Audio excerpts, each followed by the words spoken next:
Okay, so I think we can get started today. I'd like to thank everyone for joining us for the presentation today, the benefits of remote accounting for small business success. And most especially, I'd like to thank the Greater Bethesda Chamber of Commerce for partnering with us in this presentation. So in a moment, I'm going to introduce our speakers, but I did want to go over just a couple of housekeeping items. This presentation is being led by Councillor Buchanan and Mitchell. And we are recording this session, so it will be available after the meeting today. As well, we will be going through the presentation slides, but we'll make a copy of the slide deck available for everyone after the presentation as well. What I would ask as a courtesy to the presenters is if everyone could make sure that your video is turned off and that your audio is muted, that will prevent any distractions over the next hour or so. If you do have questions, there is a chat box available to you. We would ask if you could, instead of unmuting yourself, if you could use the chat box instead to submit your question. And the presenters may opt to go through their presentation and then take questions at the end. So be patient if you do not have your question answered immediately. And for those of you that are joining us today on the phone, just know that our presenters will be reading off all the questions that are submitted on the chat box, so you won't necessarily, miss anything important. Elliot, could you advance the slide, please? All right, so I would like to take a moment now to introduce our three speakers today. So Dominick Bellia is a Vice President and the Director of Client Accounting Services at Councillor Buchanan and Mitchell. And he's going to be joined today by Amanda McWilliams, a manager at our firm who works closely with Dominick, and also with Elliot Antokas, who's a senior accountant at our firm. And just to wrap up before I turn over the presentation to our speakers today, Councillor Buchanan and Mitchell has been holding a series of client events over the past few months. We've partnered with the Washington Business Journal on a feature that they ran a few months ago called Small Business and Big Mission.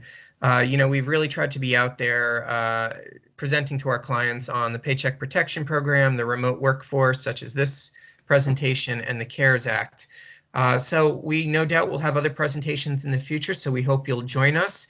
And finally, we do have an online coronavirus resource center. So please feel free to stop by our website and, for some resources that might be helpful to you. And with that, I'm going to turn over the presentation now to our presenters. So thank you. Thank you, Joe. Hi, everyone. My name is Elliot. I'm a senior accountant at Councillor Buchanan and Mitchell, specializing mostly in our outsourced accounting services. We're presenting to you this day because, especially with the spread of COVID-19, the business environment, as we know, has changed dramatically and rapidly. Not only do you have to care about your employees, continue maintaining your business services and sustain revenues, but you're also tasked with the day-to-day accounting and compliance responsibilities of that happens every day. So as we go through this presentation, I want you to kind of think of a few questions. How many of your organizations transitioned to remote works due to COVID-19? Did you have to rethink some of your business processes in order to work virtually? Which business processes, what have changed, and what obstacles have you experienced throughout your remote operations? So in moving to remote operations, especially in accounting, what we mean by that is we are going digital. Traditionally, accounting procedures are done by paper. You can remember getting paper invoices, paper purchase orders, paper checks, deposit slips, going to the bank. With modern technology, cloud computing, and sourcing, we can essentially put this all online. That way we can continue our remote environment in continue our accounting procedures in a remote environment. So I put a few facts regarding paper here. 70% of total office waste is paper. 30% of printed papers are never even picked up from the printer, and 45% of printed paper will end up in the bin at the end of the day. These are some statistics taken from the EPA, as you can see, is an extremely cumbersome and takes up a lot of resources. And some of you may be thinking that, well, we use paper for so many years. What's so bad about it? And I like to kind of ask you to think about sometimes that paper kind of has caused a few problems. Has it gotten in the way? Have you lost pieces of paper? Have you lost the check or invoice? Do you have enough space and storage? Where is this piece of paper? All right, we have to take this piece of paper, give it to this person, and give it to that person to get it signed.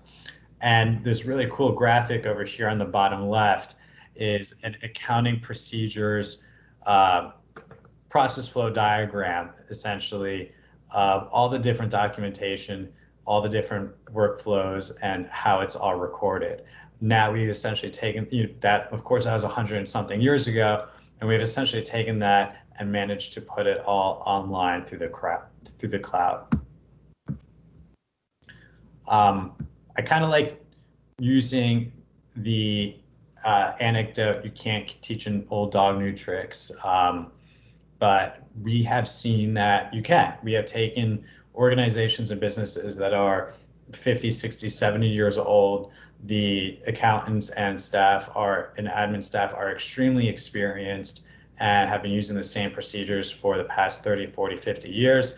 A lot of paper, a lot of storage, and we were called in to modernize their accounting systems. Within a few weeks, we got emails, wow, this is great. This is really amazing. I'm not even in the office and I'm taking care of all of my work. I am paying all of my bills. I can really do this anywhere. And in this case in particular, the CFO would fly back and forth from DC to her home in Austin, Texas. And she's doing that a lot less now. So I'm going to switch it over to Amanda. She will go through some of the benefits of why we should switch to from paper to a remote digital environment. All right. I think the past few months with the COVID pandemic have really shown how important it is to switch to paperless, as most people are now working from home most of the time. It can be a seamless transition when you're unable to have people in the office.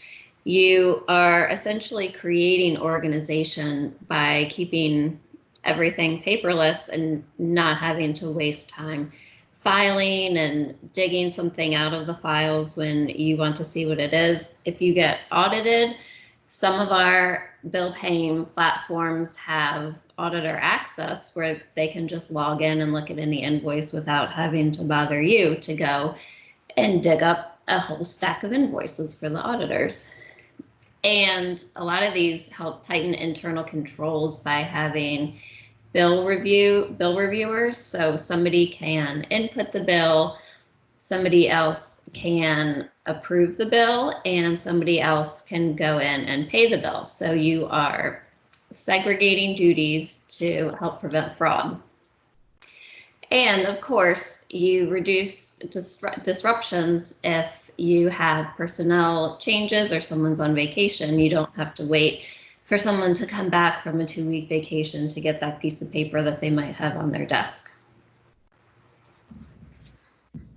Elliot? So in order to switch to a remote environment, you really need an essential software stack. And I like calling this your accounting infrastructure.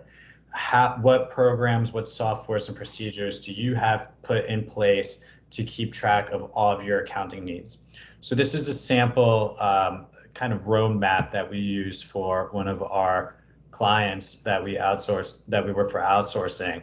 But essentially we built this map and process flow, and you'll see here that it's all integrated.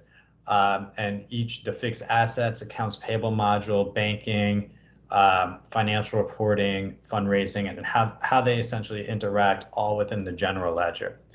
After that, you can take your general ledger and you can easily produce your necessary financial reports.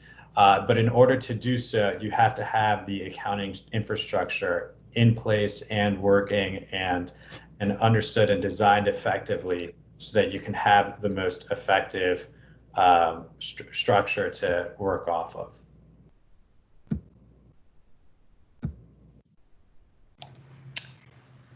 We'll talk about some benefits of cloud applications. Over the past few years, I have become a big believer in moving to the cloud. You can access your records from anytime, anywhere, as long as you have a computer. You don't have to physically be in any place at any time. If you use an accounting software that's in the cloud or online, you can access it anywhere. It's generally better security, and you can use a cloud hosting service who is responsible for all of the maintenance and updates and backups. You don't have to worry about losing any of your data. Of course, reduce paperwork and filing, and you can give your accountants access to your accounting software so everybody can see everything in real time rather than having to make backups or print reports and email them. Next slide are some of the software applications that we use. I think Elliot's going to touch on some of those. Right. So there's so much available. If you Google accounting software, you'll get an extremely large amount of responses, pop-ups, responses, search results. Fintech, financial technology is one of the newest, biggest things that's coming out in the startup world. So what we did was we listed a few of the available softwares for the different types of accounting needs that organizations and businesses need. As you can see, that there are a lot, and you got to pick the best one. Not all of them are necessary. For example, I don't think that a dedicated fixed asset software is necessary for small organizations, but Expensify and Tally are great for expense reports, especially if you have a lot of employees submitting them once a month, twice a month, however often. It's important to pick the right ones. It's important to see which ones are the most compatible together, which ones integrate the best, and it's really important to kind of see which one's the most user-friendly. I'm very admitting to the fact that I am awful when it comes to information technology and anything IT. Amanda can definitely attest to that. But I find that most of these softwares are becoming more and more intuitive, user-friendly, so that it's really easy to switch over to something that's completely brand new. So when selecting your software, we call it the software stack, and it's similar to your accounting infrastructure and how things integrate. This is how different software stack up on top of each other and integrate as well. And it can be confusing at first, but it's really amazing because it saves so much time. Expensify can automatically synchronize with QuickBooks, so therefore you don't have to do any sort of double entry. You don't have to do any redundant entries. There's less of a chance to make any sort of mistakes. It's easy to correct. You're essentially going to be increasing your productivity because instead of having to print for expense reports, nobody likes processing expense reports. You print out your expense reports, you give it to your accountant. Your accountant's now going to have to manually enter it in, check it off against the receipts, send it to review and approval, and then get it back and document it and keep it in a giant banker's box and shove it in the corner for the next 7 years. But with softwares like Expensify, Tally, Zulu, I think is the other one, it's easy. You can take a picture of your receipt, code it, send it off for approval.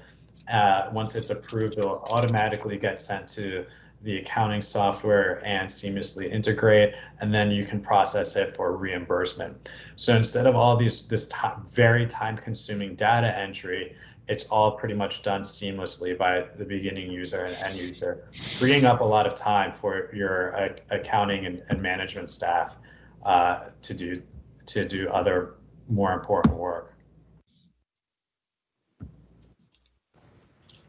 All right. What you'll see on this slide now is a list of things you can outsource to your accountant. So the whole point of this is to shift some of the burden from management to the accountant so that the management of the organization can focus on what they need to do and not, writing checks and signing checks and filling in the general ledger. So some things that we do are financial statement reporting, often on a monthly or quarterly basis, bank reconciliations, accounts payable and accounts receivable processing, payroll processing and support with the aid of an organization, a payroll processing organization, monthly close and journal entries, and we help out with annual audits and tax filings. We do budgeting, forecasting, KPIs, 1099 processing, budgeting. All of these things can take a lot of time on management. So you can save time by pushing these out to a CPA, yet it's generally more cost effective than hiring a full-time employee and paying them benefits.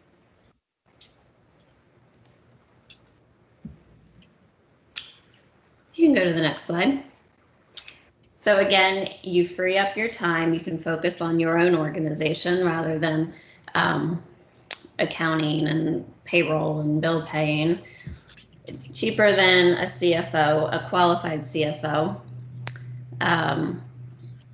Internal controls are enhanced because you're segregating more duties, and that always helps prevent fraud and theft.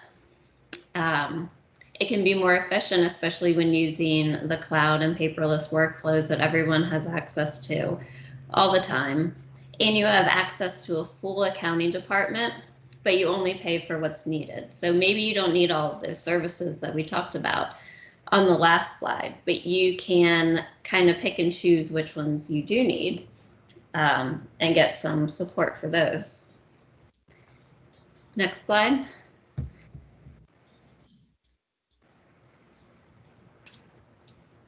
You can shift the burden of hiring, training, and managing staff. You reduce the need for office space, hardware purchases, and software, especially if you're doing everything remotely. You're up to date with the latest laws. Tax planning is much easier because you're getting timely information, again, generally on a monthly or quarterly basis. So you're not waiting until the end of the year for a big surprise tax bill. And we have constant monitoring and improvements and efficiencies. And what I think is one of the best benefits of outsourced accounting is our team approach that Elliot's going to discuss. Great. So CBM employs a team approach into our outsourced and remote accounting services. A lot of CPAs have different sort of models, but one of the advantages to our approach is that we have a faster response time, limited interruptions due to time off or availability. It is really frustrating when you need something and your accountant's on vacation and then you're going to have to go and find it.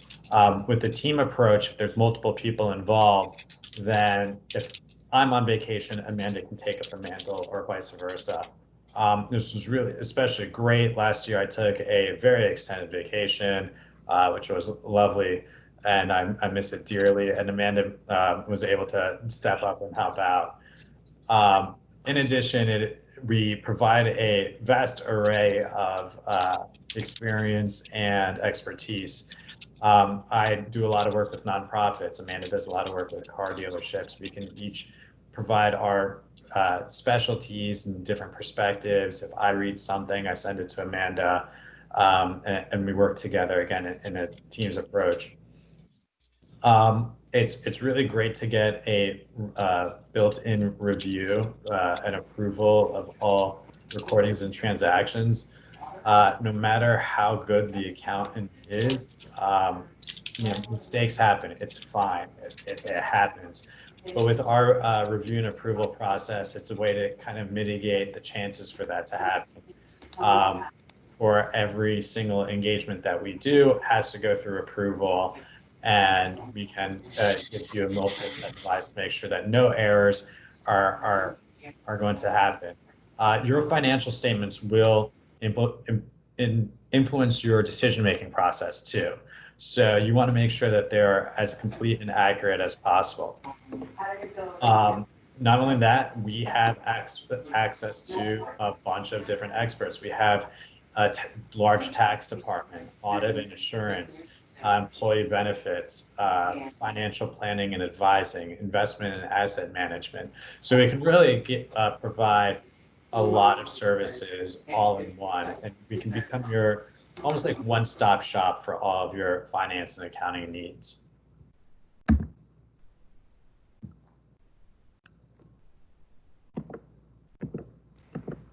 Another thing we like to provide are reports showing KPIs, which are key performance indicators. And they're a little nicer to look at than your traditional financial statements. They show graphs and can be different colors, and it makes, for example, it makes a board of directors a lot easier to absorb the information rather than just staring at a balance sheet or an income statement. Elliot's going to click through these slides and show you some examples of what KPIs can look like. So here's one that shows general and admin expenses. You can see the light gray line in the background is where it was last year, and the current year is the red. So you can see how things are trending and how you can expect the rest of the year to go. And you can see, the investment balance took a big fall in March when coronavirus hit. And this one projects revenue throughout the rest of the year. And again, in the background in the gray line, you can see where it was in the prior year. So you kind of know what to expect and if you're on target with your budgets. So those are just some things that can really help out in addition to a traditional financial statement. And looking at a listing of numbers is very overwhelming for some people, especially board of directors and people that aren't actively engaged in finances and accounting. And we always get the line, oh, I'm not really good with numbers, but putting it in a visual format really helps people understand and evaluate performance to apply their decision-making process based on their performance for what's best for the company. Outsourcing to CPA service. So we have experienced an increasing demand for remote accounting and outsourcing. Outsourcing and client accounting services is the fastest growing sector in all of public accounting all around the country, especially with the implementation of cloud-based technology and automated processing. It's become really efficient for accounting firms to be able to go in and provide these services, whereas 20 years ago it was not really available. 20 years ago you'd have to send an accountant down to the client to be able to process all the checks, invoices, and documentation, or pack everything in a box, send it over to your accountant where they would process it there. Now it's pretty remote. We were able to transition seamlessly due to the coronavirus crisis. None of our clients that we do the outsourcing for experienced any sort of material change in procedures. The only thing that we found delayed was checking mail. Someone would have to go in and check mail every couple of days versus every day. We're able to customize our services. A lot of firms customize their services to their clients' needs. You definitely want to ask a lot of questions when picking out an outsourced accounting firm. Expertise, experience, what clients do you serve? How many clients do you serve? How big is your team? what kind of services will you be providing? Will you be providing will you be providing payroll? Will you not be providing payroll? Do you have anyone that can manage our investments? So definitely apply some sort of decision-making procedures to the to your selection of an outsourcing firm. So we're going to open up with questions now. We received a few questions beforehand during the registration process that we could go into if there are no questions, but does anyone have any questions? Feel free to type it into the chat box, chime in if you'd like to unmute your microphone. Right now, to order your Brinks Money Prepaid MasterCard. There's no cost to order. Call now. Great. So I'll go ahead and ask the pre-asked questions. Oh, please excuse me, my screen's just disconnected. Okay. The first question will be pricing of basic services based on the size of organization, revenues, volume of transactions. How do we determine the pricing of our service? Essentially, the services are priced based on scope. We provide services anywhere from a small nonprofit that does a couple transactions a month and we just reconcile their bank statements. We also do multi-million-dollar nonprofits and businesses where we essentially perform most accounting services for the year. That includes payroll, fixed assets management, accounts payable, accounts receivable, multiple entities, investments, and the fees can range anywhere between, on average, I'd say $800, $1,200 up until about $12,000. So it really depends. What we try to do is implement your accounting infrastructure so that it is scalable. When your business starts to grow, the process and procedures are already in place to handle a dramatic growth. Anything that happens outside of what we call the scope of service, we will let you know. We just got a question from Marla Dalton. What is the recommended transition process from current accounting services to new firms? Amanda, do you have anything you'd like to add on that one? Sure. We, of course, recommend if you aren't already using these cloud-based services that you switch to one, such as Bill.com for accounts payable processing, because it automatically synchronizes into software that we commonly use, like QuickBooks Online or desktop QuickBooks that can be hosted on the cloud. And then, of course, you get all the benefits of using a platform such as Bill.com. So that's generally the toughest part for a client, is just the initial switch over from paper and pencil into online. But we can generally get people set up within 2 to 3 days, and it's not too difficult. Right. And then as we continue through the engagement, if we find something that would benefit you, we would definitely recommend it and work with you to find the optimal strategy, process, and accounting infrastructure. If we find that you're doing a lot of manual expense reimbursements, we would recommend software for that. If you only have 1 or 2 a month, maybe we'll find something a little bit more effective.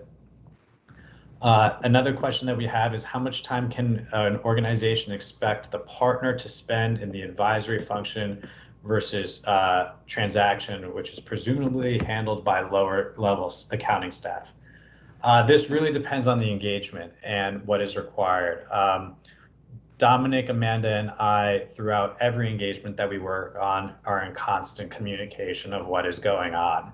If there's one email going out to someone, it's automatically sent to the rest of the team. Everyone's CC'd. So it can best be handled in the most efficient, cost-effective manner, and so that we can provide to you the best of services.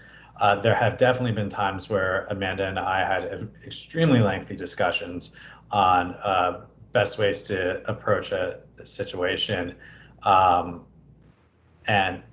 to handle it then. We got a question from Joanna Colburn. Should the switch happen before an audit or after? At the start of a fiscal year or during? Amanda, would you like to? I think the cleanest way to do it is the start of the fiscal year, or like an even point in the year, maybe at the 3-month or 6-month point in the year.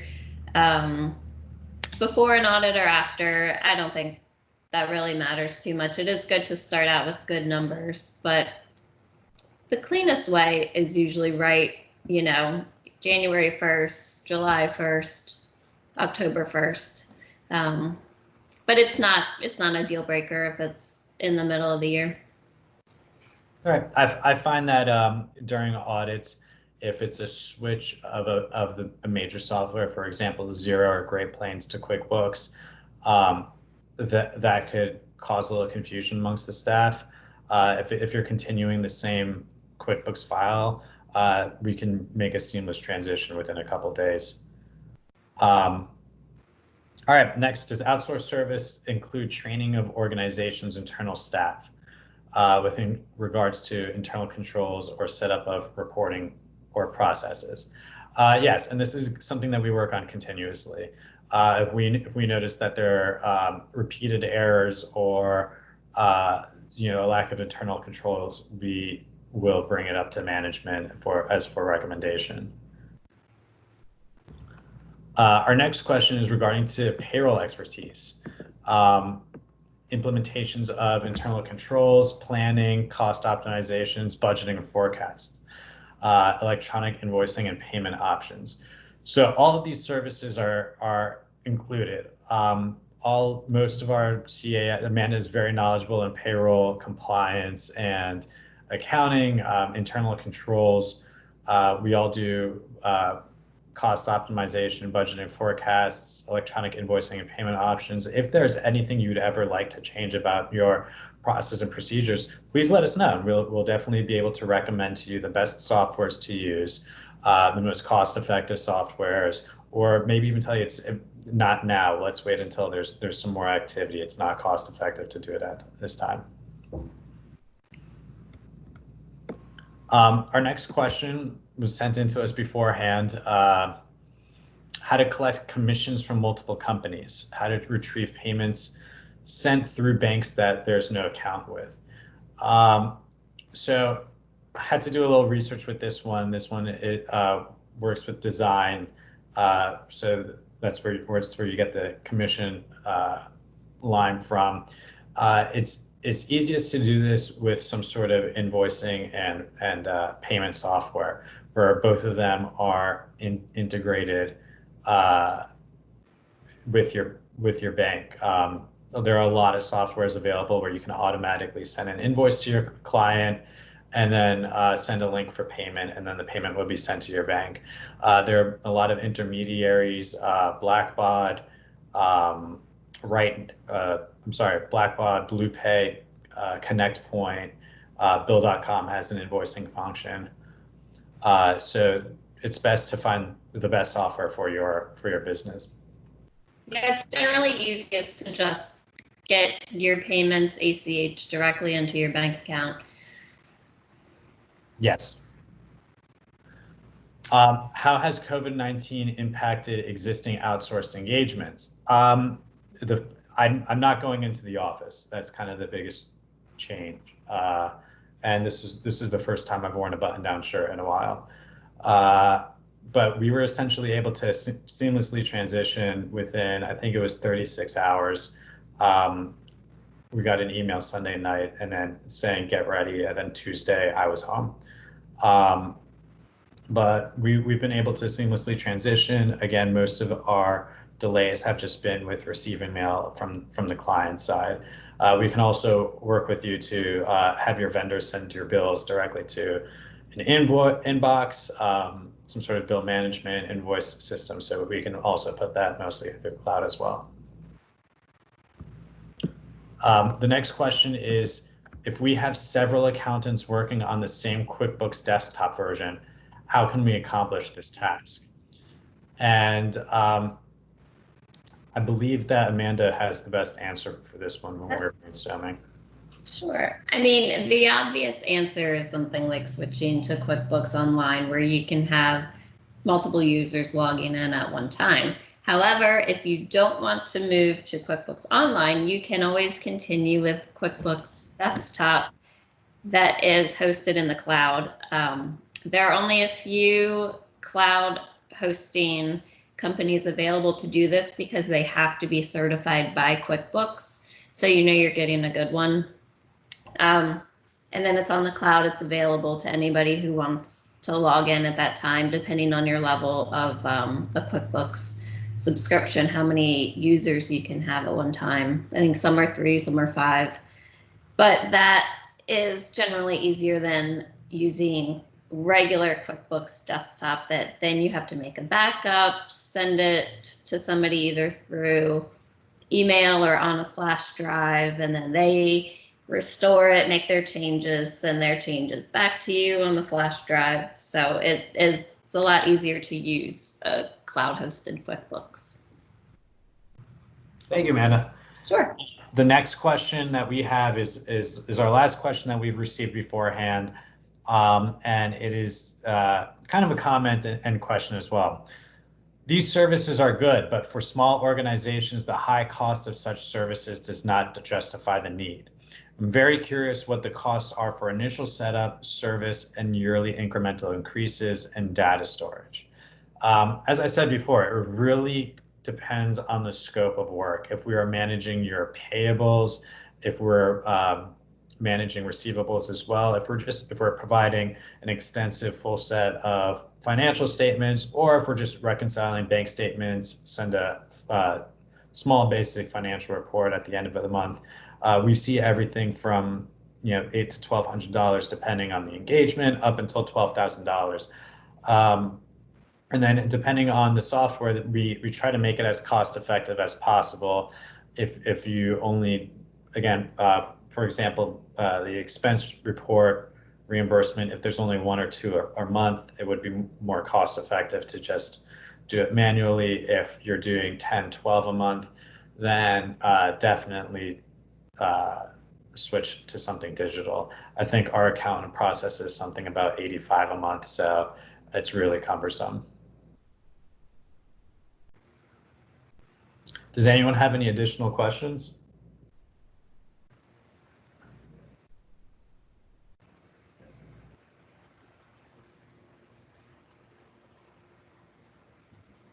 Nope. Amanda, do you have any questions? I don't.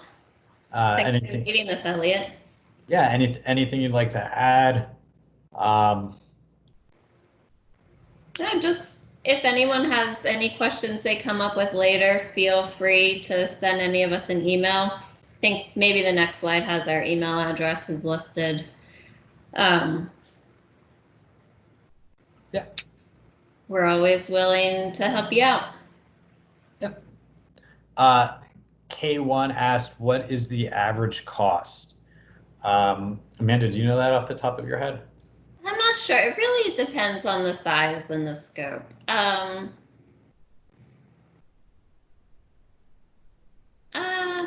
don't know, maybe 1,000 to 3,000 for a small, easy client, maybe 5 to 7 for a large, more difficult one. Yeah. Again, is this per month? Yes, this is per month. Mm-hmm. And then anything outside of the scope of service, we will let you know. We'll discuss something in regards to that.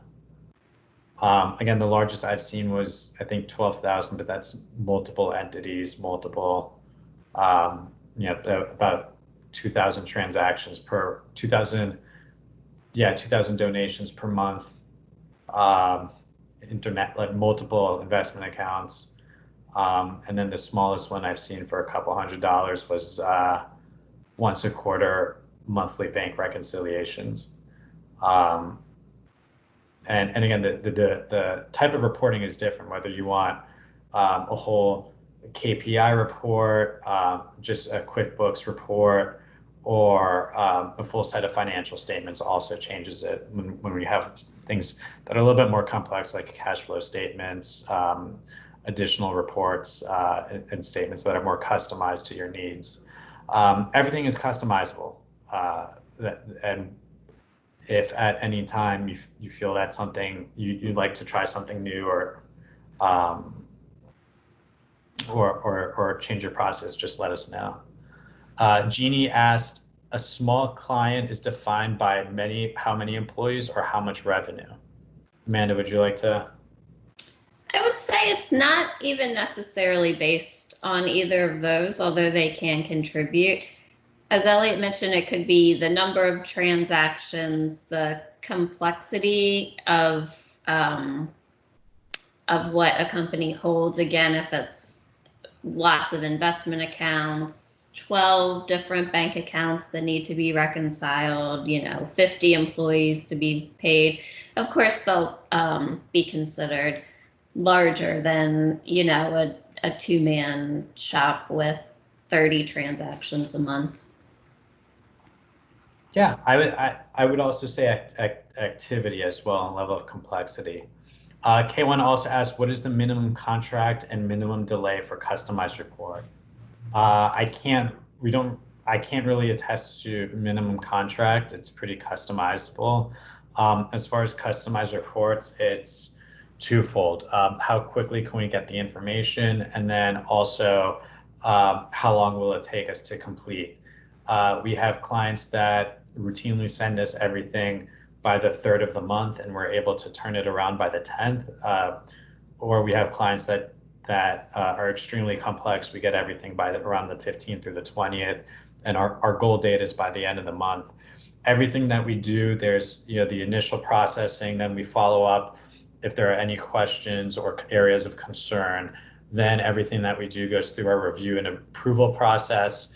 And then once we do the final review, we do the final issuance when they're ready. And this depends on a variety of factors of how complex are the reports, the transactions, and how quickly we can get the information and how it's organized.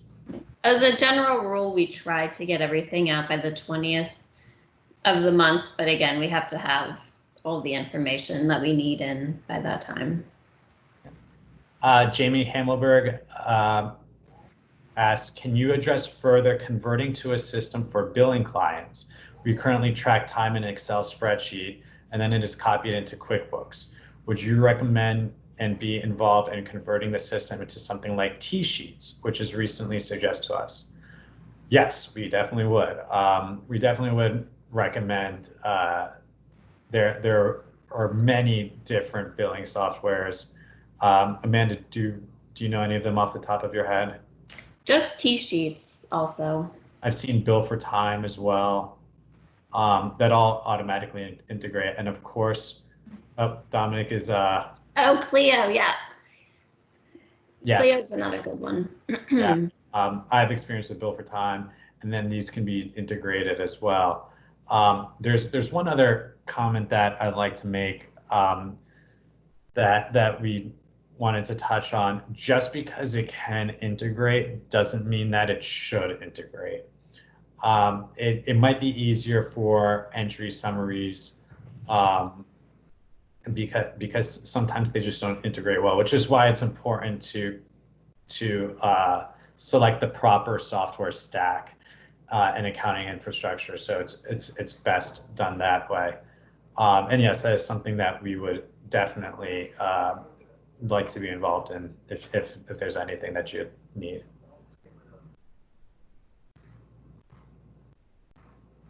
Are there any other questions?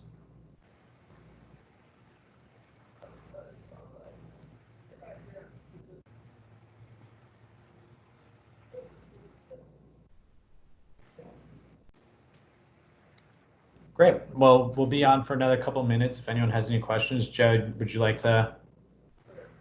No, I was just going to hop on, Elliot, and just remind everyone that they are welcome to contact you after the presentation if they have any further questions. And thanks again to everyone participating, and also the Greater Bethesda Chamber of Commerce for having us today.